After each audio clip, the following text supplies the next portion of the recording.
Olá, graça e paz. Este é o programa Texto e Contexto, um programa da TV Viva Promessa, onde nós conversamos sobre temas de natureza doutrinária e teológica. Eu sou o pastor Eleilton e é uma alegria ter você por aqui. Nós temos conversado nesta temporada do programa Texto e Contexto sobre o livro do Apocalipse. Tomamos uma decisão de ler o Apocalipse junto com vocês e temos seguido esse desafio chegando ao capítulo 20 do Apocalipse. No último programa, nós falamos sobre os 10 primeiros versículos de Apocalipse 20, conversando sobre o tema do milênio.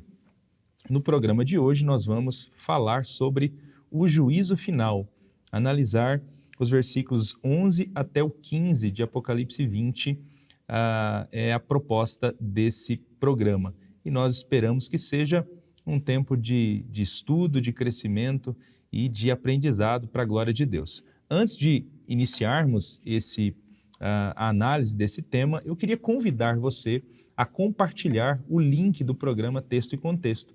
Compartilhe aí com seus amigos, com seus familiares, nos grupos de WhatsApp da sua igreja local, para que mais gente tenha acesso a esse conteúdo e seja também edificado pelo programa Texto e Contexto. Bom, vamos então ao nosso tema de hoje, ao conteúdo de hoje do programa Texto e Contexto.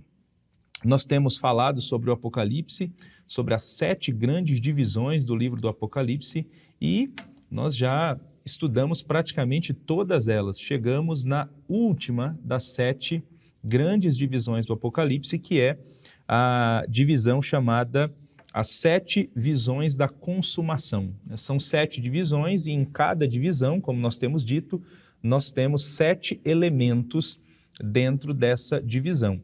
E a última divisão é aquela que vai do capítulo 20 até o capítulo 22. São 3 capítulos, os capítulos finais, onde nós temos as 7 visões da consumação.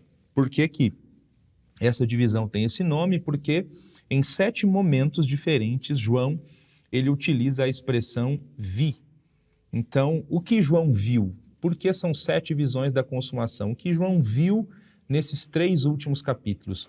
Então, João viu a prisão de Satanás, João viu os santos reinando, essas 2 primeiras visões, nós tratamos sobre elas no último programa.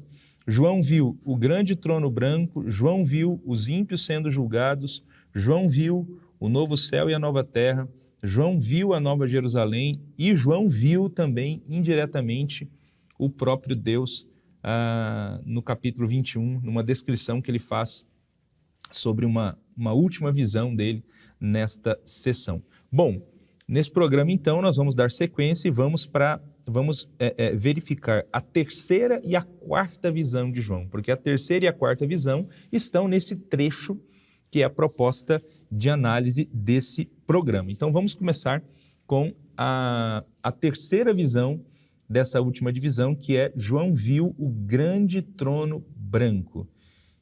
E essa cena que João viu nesse trecho é a cena que muitos conhecem e chamam como a cena do juízo final.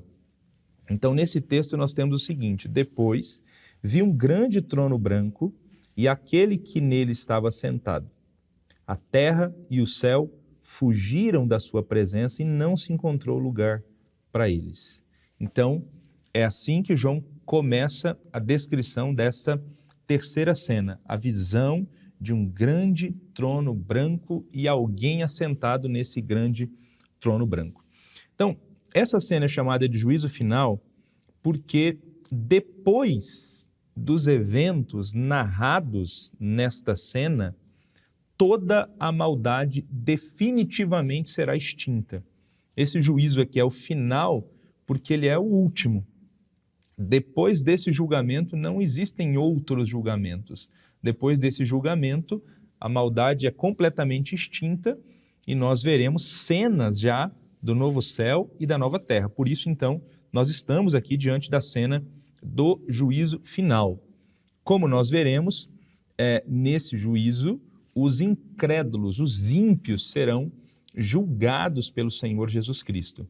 Os salvos participarão, de algum modo, desse desse julgamento final, mas não como aqueles que estão sendo julgados, mas apenas como espectadores. Lembremos-nos que os salvos, eles já foram julgados, os salvos, eles já foram salvos por ocasião da volta do Senhor Jesus, subiram com Cristo para o céu, já passaram um milênio ao lado do Senhor, como nós comentamos no programa da última semana.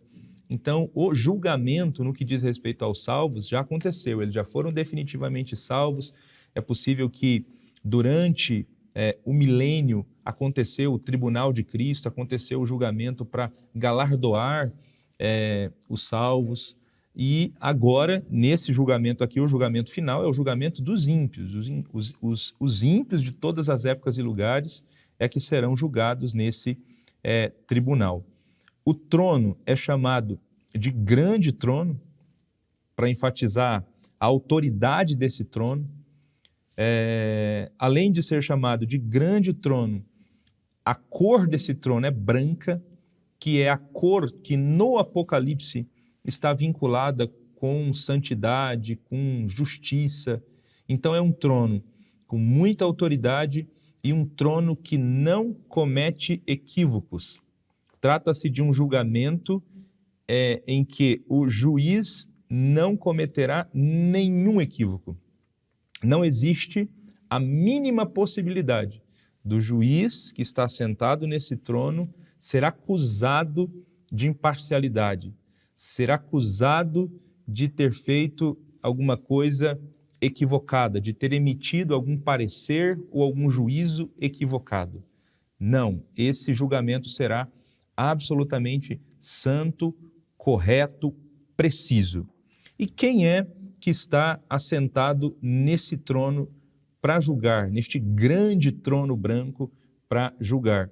Aqui trata-se do próprio Senhor Jesus Cristo. A Bíblia Sagrada, em outros textos, ela é clara em dizer que quem vai julgar todas as pessoas é o próprio Senhor Jesus. Paulo disse em 2 Timóteo, capítulo 4, que Jesus vai julgar vivos e mortos. João, capítulo 5, esses versículos 22 e 27, que aparecem nessa tela, dizem que o Pai entregou para o Filho todo o julgamento. Então, quem vai julgar, quem estará como juiz nesse grande trono branco é o próprio Senhor Jesus Cristo. O próprio Senhor Jesus Cristo, aquele que veio para nos redimir, aquele que veio para entregar a sua vida, para perdoar o nosso pecado e nos livrar de toda a condenação. Aqueles que não creram nele, um dia terão que se deparar com ele, um dia terão que enfrentá-lo nesse grande trono branco do juízo final. Nós já dissemos aqui outras vezes nessa temporada do Apocalipse que todas as pessoas que morreram um dia ressuscitarão, todas elas, os justos e os injustos. Algumas, ao ressuscitarem, se encontrarão com Jesus vindo num cavalo branco, aquela imagem do capítulo 19, Jesus vindo para salvar, para redimir, acompanhado de milhares de anjos.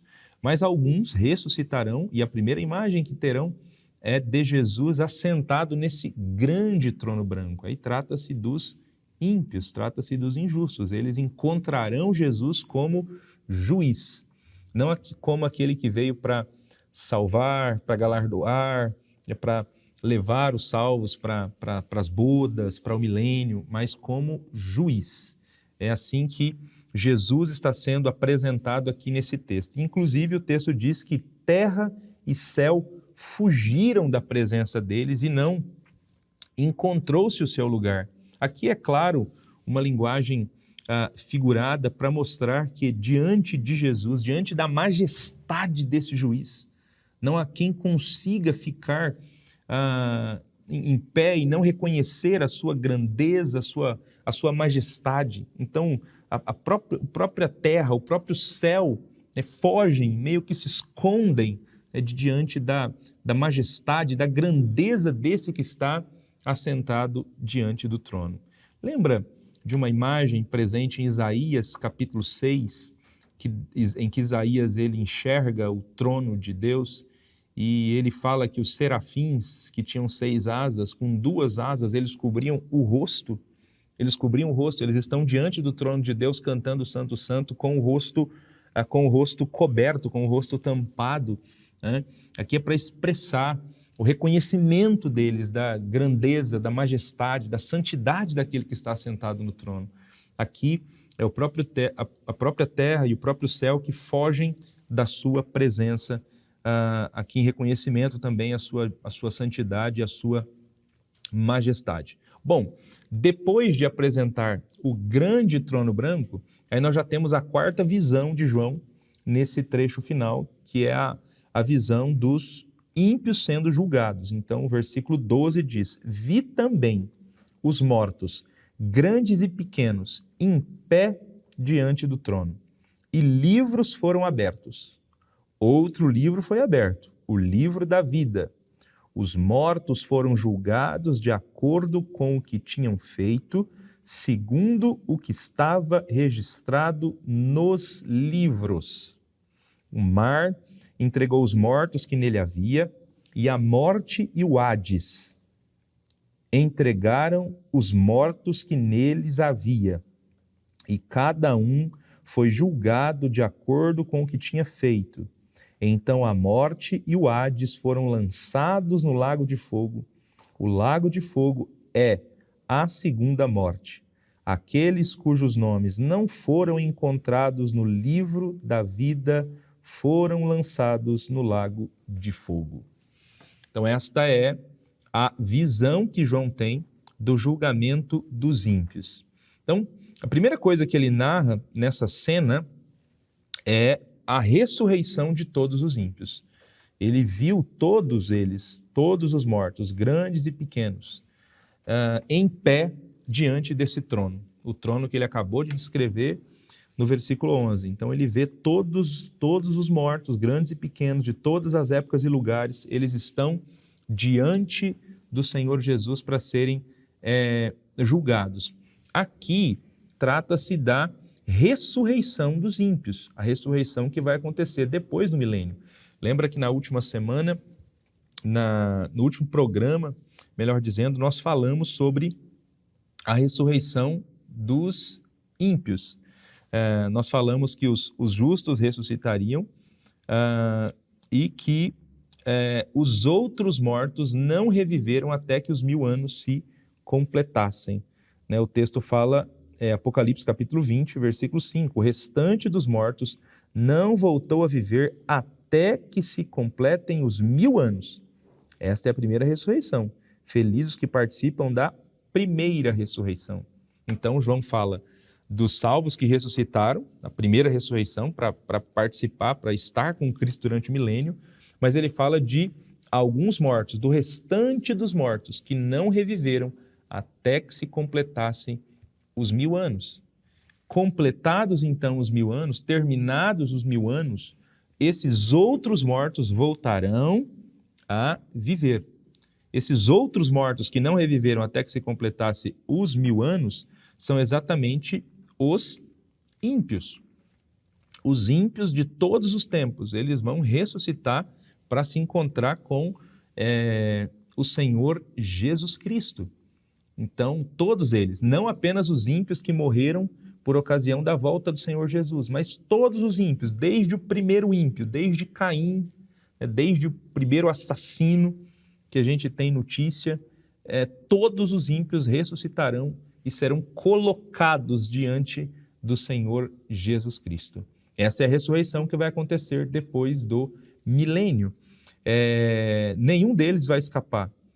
Eles ressuscitarão não incorruptíveis, porque aqui também existe uma diferença nessa segunda ressurreição de como foi a primeira ressurreição, porque na primeira ressurreição os justos ressuscitarão incorruptíveis, eles ressuscitarão imortais.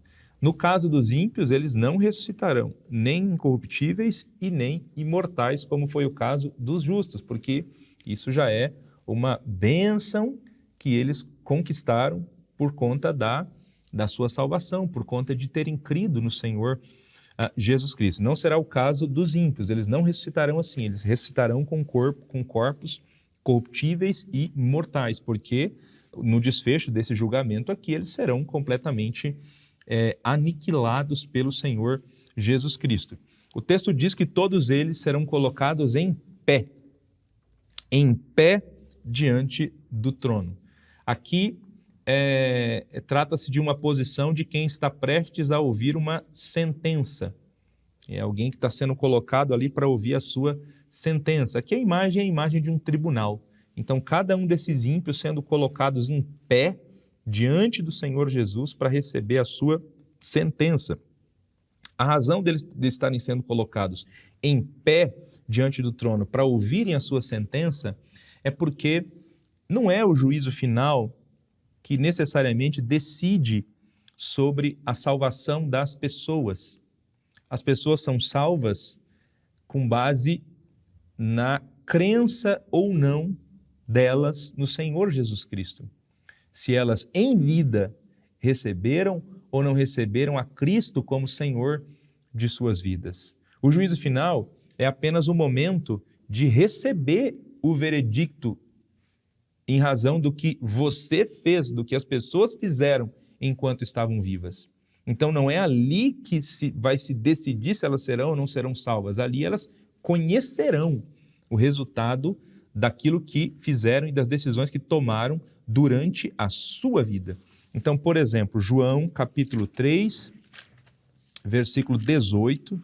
Esse texto aqui é um texto muito importante nesse sentido, porque é o texto que vem logo depois de um dos textos mais conhecidos da Bíblia, que é João 3,16, porque Deus amou o mundo de tal maneira que deu seu Filho unigênito, para que todo aquele que nele crê não pereça, mas tenha vida eterna. E aí, na sequência, João diz, narrando o que o próprio Senhor Jesus expressou, que ele não veio ao mundo para condenar o mundo, mas para salvar o mundo. E aí vem o 18. Quem nele crê não é condenado, mas quem não crê já está condenado, por não crer no nome do Filho unigênito de Deus. Então, quem crê não é condenado, mas quem não crê já está condenado. Então, quem não creu em Jesus já está condenado, não terá salvação. O julgamento final é só o momento da pessoa receber formalmente esse veredicto, porque não creu no nome do Filho de Deus, não creu no Senhor Jesus Cristo. Então, nesse momento, todas elas serão colocadas em pé diante do trono para ouvirem, então, essa sentença com base na decisão que não tomaram durante a sua vida, que foi a decisão de crer em Jesus, que veio para salvar, que veio para que a gente não perecesse, mas tivesse vida eterna. Então, os que não creram nele, infelizmente, vão desaparecer, vão perecer, serão exterminados. Com base em que esses ímpios estão sendo julgados aqui no juízo final? Queria chamar a sua atenção para esse detalhe aqui. Dê uma olhada aí na sua Bíblia. Eu quero chamar a sua atenção para o versículo 12, a parte final do versículo 12, onde João diz que os livros foram abertos. E aí eu chamo a sua atenção para a palavra livros, que está no plural. Os livros foram abertos. E aí, outro livro foi aberto, o livro da vida. Então, perceba que o texto fala de livros no plural e de livro no singular. É exatamente mesmo essa a ideia. Inclusive no texto original, nós temos livros e um livro em destaque, que é o livro da vida. Então, os livros foram abertos e os mortos foram julgados de acordo com o que tinham feito, segundo o que estava registrado nos livros. Percebeu? Livros e livro. E eles foram julgados de acordo com o que estava escrito nos livros. E aí o versículo 15 diz: aqueles cujos nomes não foram encontrados no livro da vida foram lançados no lago de fogo e enxofre. Então, aqui é muito importante a gente refletir sobre esses versículos aqui para entender qual é a base do julgamento, para a gente não cair no erro de achar que a salvação é por meio das obras, que a salvação é algo meritório. Nós acreditamos, porque a Bíblia mostra isso de maneira muito clara, que a salvação acontece por meio da graça de Deus. Todos aqueles que são salvos não são salvos com base naquilo que fizeram, são salvos naquilo que Cristo fez por eles na cruz do Calvário. Então a nossa salvação não é meritória, ela é pela graça, para que ninguém se glorie, para que ninguém possa bater no peito diante de Deus e contar vantagem diante de Deus por aquilo que fez. Nós somos salvos pela graça. Mas se nós somos salvos pela graça, então por que esse texto está dizendo que esses ímpios estão sendo julgados de acordo com os livros? Estão sendo julgados de acordo com os livros. Esses livros aqui parecem ser os livros que realmente registram são os livros das obras. Os livros com as obras de todas as pessoas. Eles foram julgados de acordo com o que tinham feito, segundo o que estava registrado nos livros. Então é óbvio que esses livros aqui são os livros que contam a história da vida das pessoas e que tem registrado o que essas pessoas fizeram. Ora, mas se essas pessoas estão sendo julgadas de acordo com o que está registrado nesses livros aqui, né, de acordo com o que elas fizeram, as suas ações boas e más, então a salvação não está sendo aqui pelas obras, porque elas estão sendo julgadas pelas obras para serem condenadas. É aí que é importante a nossa atenção, e por isso que eu tenho insistido para a gente prestar atenção no que esse texto aqui está dizendo, porque nenhuma pessoa está sendo condenada aqui pura e simplesmente porque as suas obras são más tão somente. Elas estão sendo condenadas porque o nome delas não estava no livro da vida. Livros e livro, o livro da vida. Aqueles cujos nomes não estavam escritos no livro da vida é que foram lançados no lago de fogo e enxofre. Então a questão da salvação depende de o nome estar ou não estar no livro da vida. E quem é que tem o nome no livro da vida? Aqueles que creram no Senhor Jesus Cristo, aqueles que receberam ao Senhor Jesus Cristo. A Bíblia Sagrada é muito clara em falar sobre isso, em falar desse livro da vida do Cordeiro. O próprio Apocalipse cita o livro da vida do Cordeiro mais de uma vez, né? Lá no capítulo 13 fala do livro da vida do Cordeiro que foi morto desde a criação do mundo. Esse livro da vida é o livro que contém o nome de todos aqueles que creram no Cordeiro, que creram no Senhor Jesus Cristo, que abraçaram Jesus como Senhor e Salvador de suas vidas. Então, a salvação depende de ter ou não ter o nome no livro da vida, de crer ou não crer em Cristo como o Cordeiro de Deus. Então, aqueles que não creram em Cristo como Senhor e Salvador de suas vidas e que não têm, portanto, nome no livro da vida, eles estão sendo julgados de acordo com as suas obras. E por que as obras estão sendo mencionadas aqui? Por que as obras estão sendo pesadas aqui nesse contexto? Porque as obras, elas serão, conquanto elas não são a base para a salvação, elas são a base para o castigo. Elas são a base para o castigo de cada uma dessas pessoas. Então, como nós temos dito, crer em Deus, em seu Filho, é a única maneira de ter o nome no livro da vida do Cordeiro. E quem não tem o nome no livro da vida do Cordeiro é que está sendo julgado de acordo com as suas obras. E aí essas obras aqui, apesar de nós não sabermos como e nem o que é exatamente, mas é possível que essas obras aqui elas sejam definidoras do castigo desses ímpios. É como que um galardão às avessas. Nós temos defendido e dito que os salvos terão recompensas diferentes, os salvos serão galardoados. A salvação é única e exclusivamente pela graça. O salvo é salvo com base na graça, com base no que Cristo fez. Uma vez salvo, Os salvos, os crentes em Jesus, eles serão galardoados de acordo com o que fizeram. As obras servem para definir o galardão, não a salvação. No que diz respeito aos ímpios, acontece algo semelhante, mas às avessas. Eles estão sendo condenados porque eles não creram em Jesus. O nome deles não está no livro da vida. E as obras serão definidoras para o castigo deles. Ah, mas o final de todos não é o lago de fogo e enxofre? Sim. O final de todos é o lago de fogo e enxofre. O final de todos é a destruição completa. Então, nós não sabemos como será esse castigo e a intensificação desse castigo. Eu não sei o que exatamente será isso. A Bíblia não deixa isso claro para a gente, mas a Bíblia dá indícios muito significativos de que haverão castigos diferentes. É por isso que as obras estão sendo mencionadas aqui para esse pessoal que está sendo condenado pelo Senhor Jesus Cristo.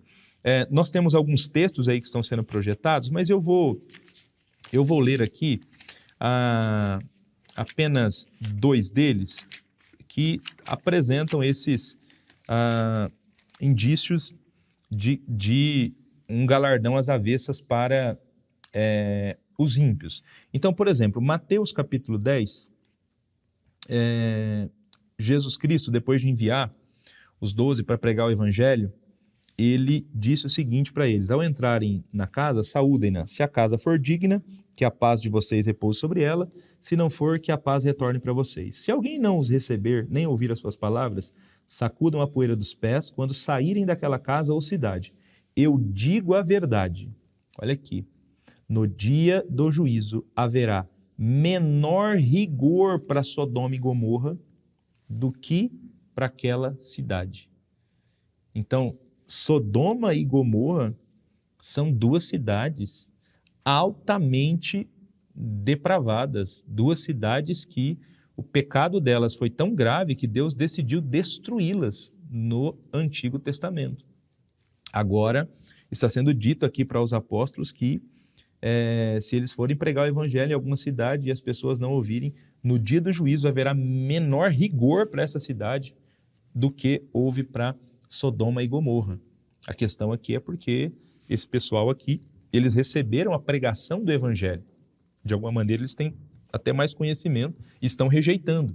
Então, o juízo será mais severo para eles.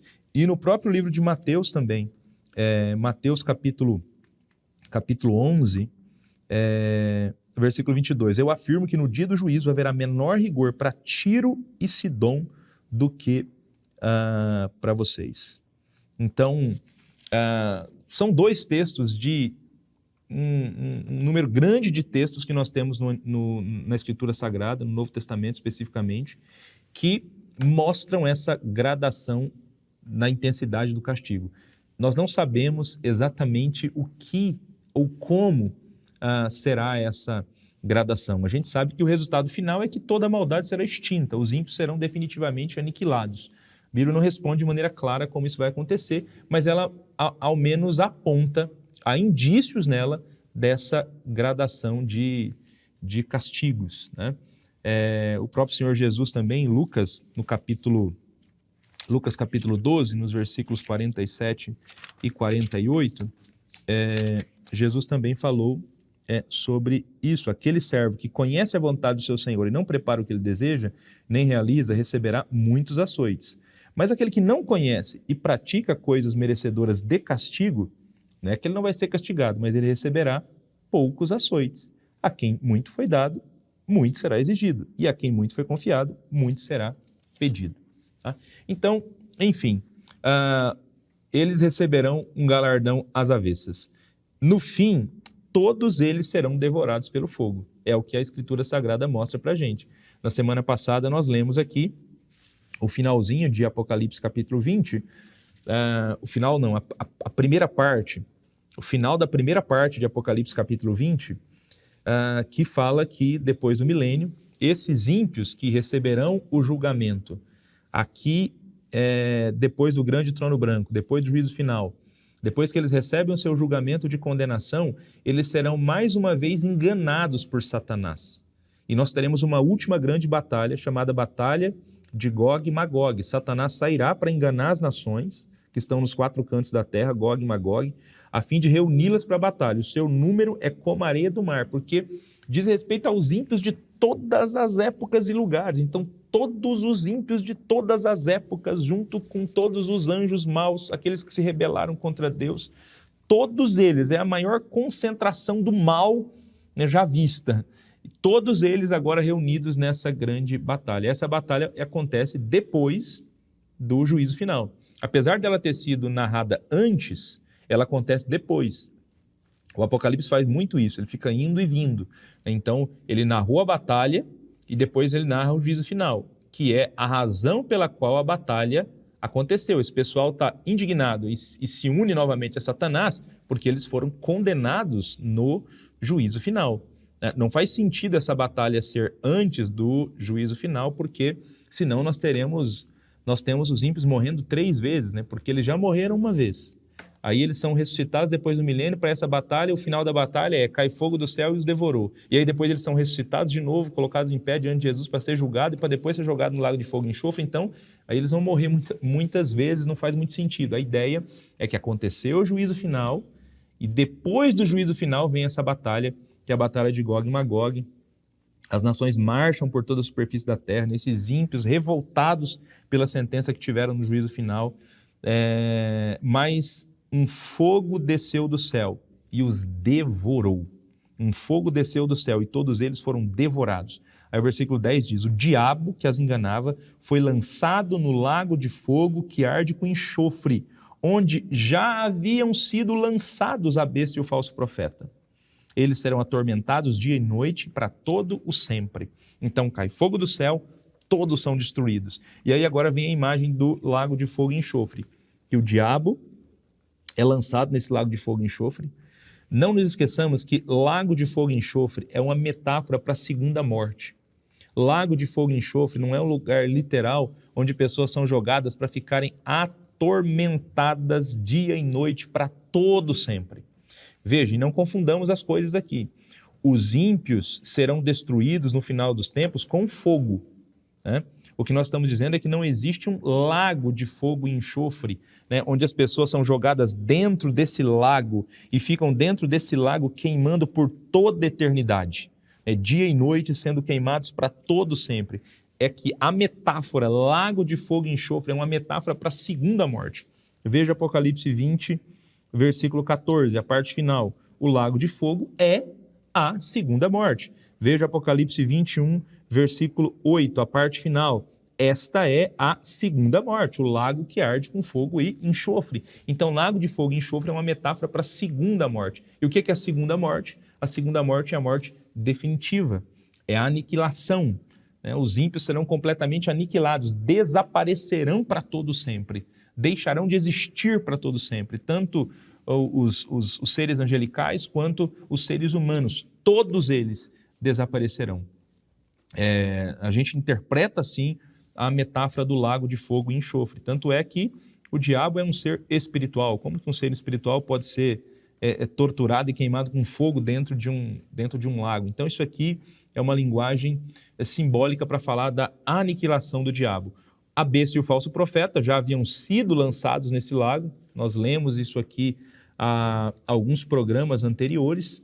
Por ocasião da vinda de Jesus, Jesus lança o falso profeta e lança o anticristo nesse lago de fogo e enxofre. Agora o diabo está sendo lançado também nesse lago de fogo e enxofre. E, lendo aqui Apocalipse capítulo 20, todos esses mortos que o mar entregou, que a sepultura entregou e que foram julgados de acordo com aquilo que tinham feito, como nós acabamos de falar, que foram julgados de acordo com as obras, o texto diz que eles foram lançados no lago de fogo, versículo 15. E não somente eles, um outro versículo que só reforça a ideia de que esse lago de fogo e enxofre é simbólico. O versículo 14 diz que a própria morte e o próprio inferno, a própria sepultura foi lançada no lago de fogo e enxofre. Então o lago de fogo e enxofre vai dar fim também à morte. Paulo disse que a morte era o último inimigo a ser vencido. E a morte também vai ser lançada no lago de fogo e enxofre, assim como a sepultura. Então, nesse momento, quando todos são lançados no lago de fogo e enxofre, toda a maldade, todos os agentes do mal, então a maldade, enfim, será extinta e completamente aniquilada. Esse é o resultado final desse último juízo, que é o final, que é o juízo do grande trono branco aqui de Apocalipse capítulo 20. Depois, as descrições que teremos são descrições do novo céu e da nova terra, que nós falaremos no programa da próxima semana.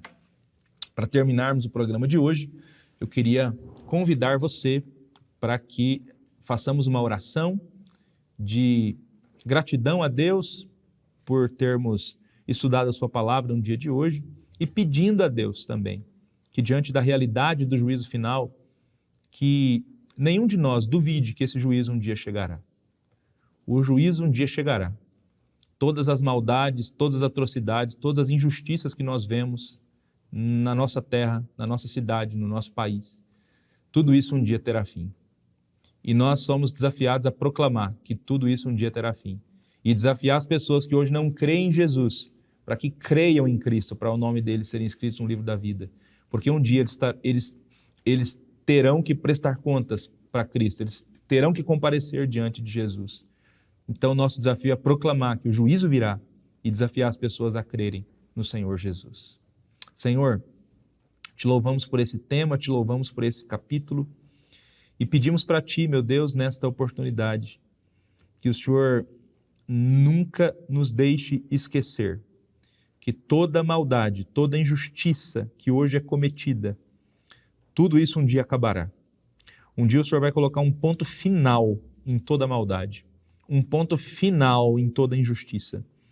Nós acreditamos nisso. Um dia esse grande trono branco, ele terá lugar e o Senhor estará nesse trono para julgar. O Senhor estará ali poderoso para julgar todas as coisas. Nós cremos nisso, Senhor Jesus, e julgará com justiça, julgará com absoluta santidade e autoridade, Senhor. Nós cremos nisso, Senhor, e pedimos, ajuda-nos nesse tempo a proclamarmos que esse juízo chegará. Usa-nos para anunciarmos o juízo, convidarmos as pessoas a se arrependerem, aqueles que ainda não creem em Ti, e anunciarmos esse juízo vindouro que um dia chegará. É o que nós oramos e pedimos no nome de Jesus. Amém. Chegamos ao final desse programa. Esperamos você no próximo programa Texto e Contexto, onde nós vamos dar sequência ao nosso estudo do livro do Apocalipse. Até lá, Deus abençoe a sua vida, a sua família. Continue firme nos programas da TV Viva a Promessa durante toda essa semana e nos encontramos no próximo programa Texto e Contexto. Até lá.